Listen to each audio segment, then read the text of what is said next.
जय माता की दोस्तों। आज माता रानी का 5वां नवरात्र है और 5 नवरात्रे को हम आपको सुनाने जा रहे हैं स्कंद माता की कथा। ये बहुत ही पौराणिक कथा है और धार्मिक कथा है। इसके सुनने मात्र से ही सारे पाप कट जाते हैं। तो आइए सुनते हैं माता की स्कंद माता की कथा। पौराणिक कथाओं के अनुसार बहुत पहले एक राक्षस रहता था जिसका नाम तारकासुर था। तारकासुर कठोर तपस्या कर रहा था, यानी कठोर तपस्या कर रहा था। उसकी तपस्या से ब्रह्मा प्रसन्न हो गए और उन्होंने उनको वरदान में तारकासुर ने अमर होने का वरदान इच्छा प्राप्त की। यह सुनकर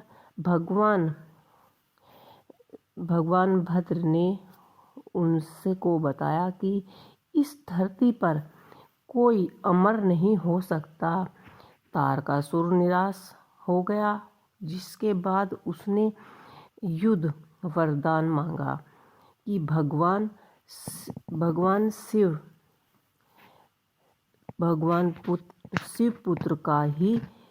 शिव पुत्र ही उनका वध कर सकता है, अन्यथा तुम्हारा वध इस सृष्टि में कोई भी नहीं कर सकता।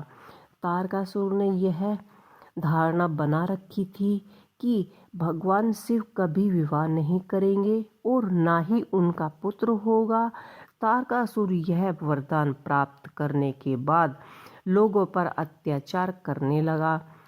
सभी तंग आकर सभी देवी भगवती की शिव से मदद मांगने के लिए कैलाश पहुँचे और तारकासुर का वध करने के लिए भगवती शिव माता पार्वती से विवाह करने का अनुरोध किया।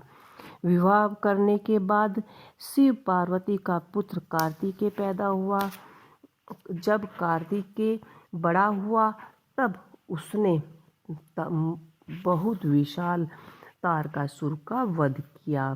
कहा जाता है कि स्कंद माता कार्तिकेय की माँ थी। तो इसी तरह से यह कहानी मुझे बहुत ही प्रिय लगी। और आपको ये कहानी, मेरी कथा कैसी लगी, आप कमेंट बॉक्स में लिख के अवश्य ही बताइएगा। और आपको सभी संपूर्ण कथाएं मेरे चैनल पर पहले से ही आई हुई हैं।